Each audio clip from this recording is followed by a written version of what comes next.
First of all, we will start with exchange of gases in the lungs. After inspiration, when we take in fresh air, the fresh air, it contains partial pressure of oxygen is 159 and partial pressure of carbon dioxide is 0.3. Do you remember the pulmonary volume? About the dead space volume, that some air it always remain inside the respiratory tract. When we take in fresh air, this fresh air it get mixed with the air present in the respiratory tract, due to which the amount of oxygen or the partial pressure of oxygen of the air which reaches the alveolar cavity, it decreases from 159 to 104, and the partial pressure of carbon dioxide it increases to 40. Now, when this air, alveolar air, which has partial pressure of oxygen 104 and partial pressure of carbon dioxide 40, it reaches in the alveoli. Then from the right side of the heart, deoxygenated blood through pulmonary artery reaches the lungs, and arteries they divide to form arteriole divide to form capillary. Now the capillary which are present near the alveolus, they are known as the alveolar capillary. These alveolar capillary carry the deoxygenated blood, and the deoxygenated blood has low partial pressure of oxygen, that is 40, and high partial pressure of carbon dioxide, that is 45. Due to difference in partial pressure of oxygen in the alveolar air and the deoxygenated blood, diffusion will take place from high pressure to low pressure, due to which oxygen will enter into the blood. Now, because the concentration of carbon dioxide it is high inside the deoxygenated blood and low inside the alveolar air, due to which carbon dioxide will enter from deoxygenated blood into the alveolar air. Now the blood becomes oxygenated and it reaches to the left side of the heart through pulmonary vein. Now pulmonary vein, when the blood it reaches into the left side of the heart through pulmonary vein, it is distributed to the all parts of the heart of the body through aorta.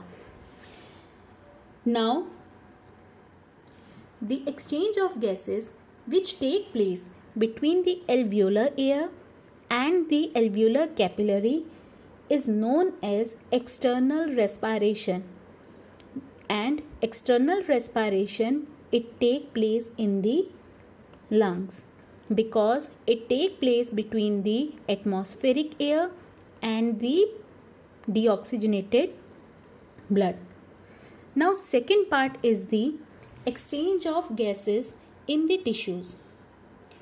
Now when the oxygenated blood from the left side of the heart is distributed to all the parts of the body, then the oxygenated blood it reaches to each and every cell of the body tissues. Now I told you earlier, in the body tissues catabolic process goes on which result in the production of carbon dioxide as a waste product.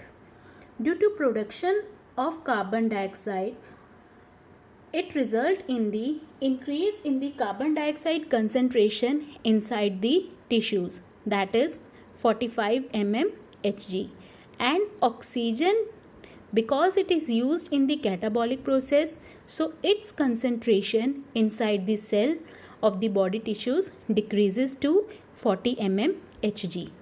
Now when the oxygenated blood it reaches to the tissues, due to difference in their partial pressure, because in oxygenated blood partial pressure of oxygen is 95 whereas in tissues is 40.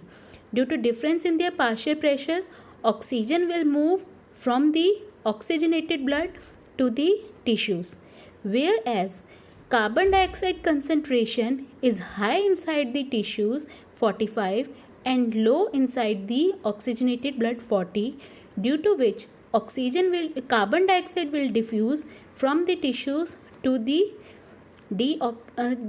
oxygenated blood, which results in the conversion of oxygenated blood into deoxygenated blood.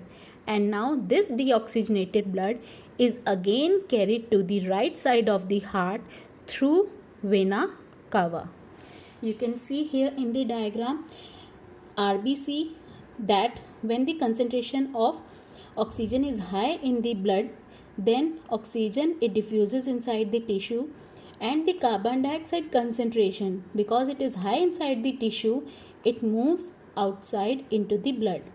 Now the diffusion of gases in the tissues it does not take place directly between the blood capillary and the tissue cell. In between them, tissue fluid is present, which act as a mediator for the transport of oxygen and carbon dioxide. With this, mechanism of exchange of gases is complete.